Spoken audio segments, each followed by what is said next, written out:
ৰূপহীহাটত অতি শীঘ্ৰেই চলিব প্ৰশাসনৰ বুলডজাৰ।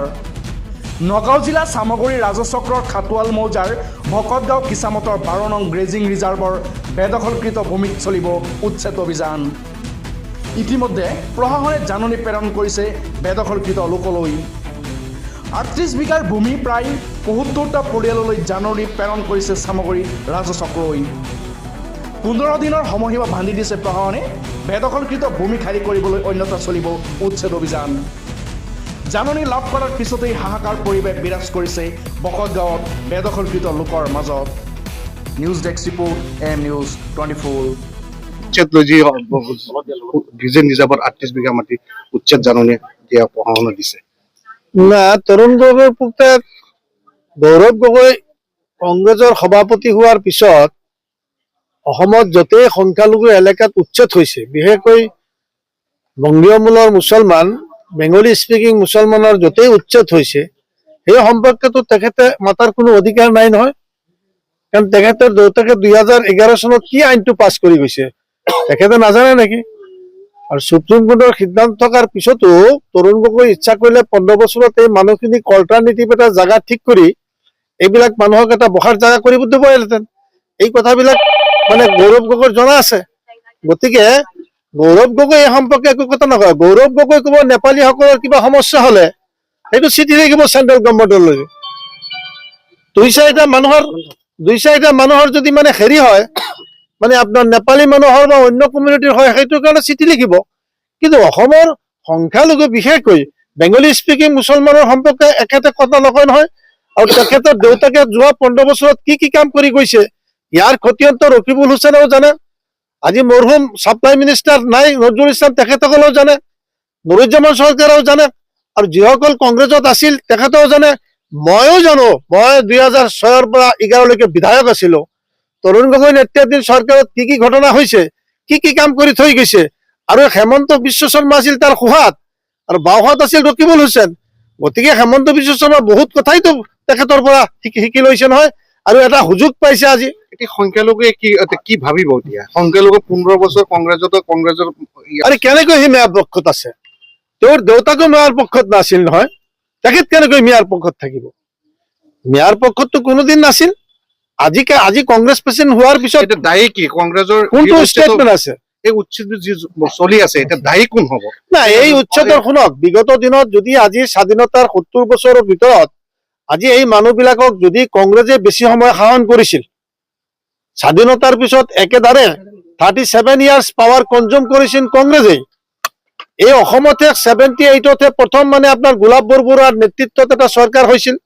প্ৰফুল্ল মহন্ত দুবাৰ শাসন কৰিছিল। এতিয়া মানে সোণোৱাল চাহাবে এবাৰ কৰিলে, আৰু এতিয়া হেমন্ত বিশ্ব শৰ্মা ডাঙৰীয়াই অসমৰ মুখ্যমন্ত্ৰী হৈছে। কিন্তু বেছি সময়তো ইয়াতে আপোনাৰ কংগ্ৰেছে শাসন কৰিছিল। আৰু এই মানুহবিলাক মানে আপোনাৰ 1985 চনৰ আগত চব মানুহেতো কংগ্ৰেছক ভোট দিছিল। 85 চনতহে আমি এটা গোলাম ওছমানীৰ নেতৃত্বত ইএমএফ হোৱাৰ পিছত 70 জন বিধায়ক, এজন MP হৈছিল। আৰু তাৰ পিছত IMDT বাতিল হোৱাৰ পিছতহে বদৰুদ্দিন আজমলৰ নেতৃত্বত এটা ৰাজনৈতিক দল হ'ল UDF, যিটো সময়ত গৈ পেলাই নাই UDF। কিন্তু তেখেতে 10 জন বিধায়ক পাইছিল, ছেকেণ্ড টাইম 18 জন বিধায়ক পাইছিল।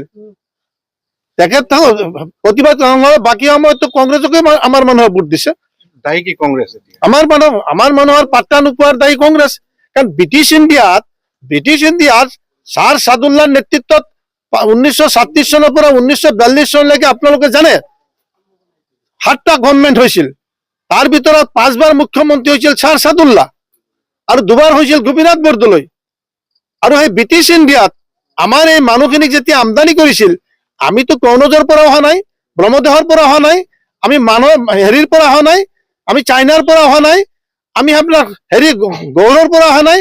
আমাৰ মানুহখিনি অবিভক্ত ভাৰতবৰ্ষৰ পূৰ্ব প্ৰান্তৰ মাইমিংছিং ডিষ্ট্ৰিক্ট, খুলনা বা আপোনাৰ যশোৰ বা আপোনাৰ চিলেট, বিভিন্ন অঞ্চলৰ পৰা আহিছিল। ইয়াত ব্ৰিটিছে আমদানি কৰিছিল।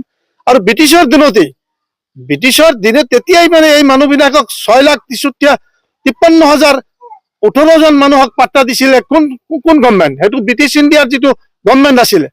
ব্ৰিটিছৰ দিনত যিটো আপোনাৰ চিফ কমিশনাৰ যিজন আছিলে তেখেতে দিছিলে। কিন্তু স্বাধীনতাৰ পিছত 47 চনৰ 15 আগষ্টৰ পিছত কিমান % মানুহক মাটিৰ পাট্টা দিছে? এইটোতো আমি বিজেপিক এতিয়া দুহিলে লাভ নহয়, বিজেপি এতিয়া সুবিধা পাইছে। আৰু হেমন্ত বিশ্ব শৰ্মা তৰুণ গগৈৰ লগত থাকি 5 বছৰ আছিল আপোনাৰ হিতেশ্বৰ শইকীয়াৰ লগত, আৰু তাৰপিছত আপোনাৰ 13 বছৰ একেলগে কেবিনেট মিনিষ্টাৰ চলাইছিল। তেখেতে অসমৰ চব সম্পৰ্কে জানে। আৰু সংখ্যালঘু এলেকাত তেতিয়া ময়ো হেমন্ত বিশ্ব শৰ্মাক বৰপেটাৰ এখন মিটিঙত এড্ৰেছ কৰাইছিলো। মই তেতিয়া MLA আছিলো। আৰু সংখ্যালঘু মানুহৰ প্ৰিয়জন মানুহ আছিল নেক্সট টু তৰুণ গগৈ। মানে আপোনাৰ হেমন্ত বিশ্ব শৰ্মাক মানুহে ভাল পাইছিল। আৰু হেমন্ত বিশ্ব শৰ্মাই চব কথাই জানি পেলাইছিল। ৰকিবুল হুছেইনৰ পৰা চব অভিজ্ঞতা লৈছিল। অসমৰ মুছলমানৰ যেনেকুৱা স্কুল কলেজ বিলাক যিবিলাক চৰকাৰী আছিলে, এইবিলাক যেতিয়া আপোনাৰ চৰকাৰীকৰণ কৰিব বিচাৰিছিলে, তেতিয়া মুছলমান MLA মন্ত্ৰীসকলে বাধা দিছিল যে আমি যদি এই কাম কৰি যাওঁ, নেক্সট টাইম গভৰ্ণমেণ্ট হলে আমি কি কৰিম? গতিকে আমাৰ যোৱা 15 বছৰত তৰুণ গগৈৰ নেতৃত্বত যদি আমাৰ ৰকিবুল হুছেইন ডাঙৰীয়া, আমাৰ মহৰুম ছাপ্লাই মিনিষ্টাৰ নজৰুল হক চাহাবে আৰু নুৰজামান চৰকাৰে, আজি ছিদ্দিক আহমেদে, এই এখেতসকলে যদি চেষ্টা কৰিলে হয়, এই মানুহৰ বিকল্প এটা ৰাস্তা এৰেঞ্জ কৰি থলে হয়, আজি হয়তো এই কাৰবাৰ কৰিব নোৱাৰে। আৰু এইটো সুপ্ৰিম কোৰ্টৰ সিদ্ধান্ত। সেই হিচাপে কংগ্ৰেছৰ দিনতো আছিল, আৰু 2011 চনত এটা আইনো পাছ কৰি গৈছে। এতিয়া অসমৰ মুছলমানে বুজি লওক, অসমৰ মুছলমান কোনফালে যাব? বিশেষকৈ অসমৰ যিসকল মিয়া মুছলমানক টাৰ্গেট কৰি লৈছে, মিয়া মুছলমান যাব কোনফালে? মিয়া মুছলমানে UDF-ত ভোট দিছে, EMF-ত ভোট দিছে, কংগ্ৰেছত ভোট দিছে। যোৱা বাই ইলেকশ্যনতো মিয়া মুছলমানে আপোনাৰ বিজেপিকো ভোট দিছে। কিন্তু মিয়া মুছলমানৰ ৰেহাইটো নাই। কিন্তু মিয়া মুছলমান একমাত্ৰ আল্লাহৰ ওপৰত ভৰসা কৰি চলিব লাগিব। আৰু তেখেতকৰ লাইন, আৰু মইতো সদায় এটা কথা মানুহক কওঁ যে আপোনালোকে এই অসমত যিসকল আমি অসমীয়া মিয়া, চৰুৱা, ভাটিয়া, নঅসমীয়া, মামিচিঙা বুলি কয়, এইবিলাক যে কয় যে বহিৰাগত বিদেশী, কোন বহিৰাগত? ক'ৰ পৰা আহিছে? আমিতো কনৌজৰ পৰা অহা নাই, ব্ৰহ্মদেশৰ পৰা অহা নাই, আমিতো মানে থাইলেণ্ডৰ পৰা অহা নাই। It was a British India. আমাৰ মানুহ যেতিয়া 18 শতাব্দীৰ শেষ ভাগত আহিছিল আৰু 19 শতিকাৰ প্ৰথম ভাগত আহিছিল, তেতিয়া অসম আছিল নেকি? অসমখনতো 1912 চনত হৈছে। অসমখনতো 1912 তেতিয়া নাগালেণ্ড আছিল নেকি? মেঘালয় আছিল নেকি? অৰুণাচল আছিল নেকি? মিজোৰাম আছে নেকি? সাতভনী চম্পা আছিল নেকি? West Bengal and West Bengal during the period of time, during the period of British India, it was West Bengal and East Bengal.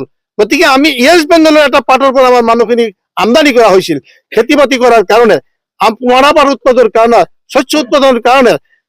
গতিকে এই মানুহখিনিৰ ওপৰত অত্যাচাৰ বহুবাৰ হৈছে। 50 চনতো সাম্প্ৰদায়িক দাঙ্গাৰ সময় হৈছে।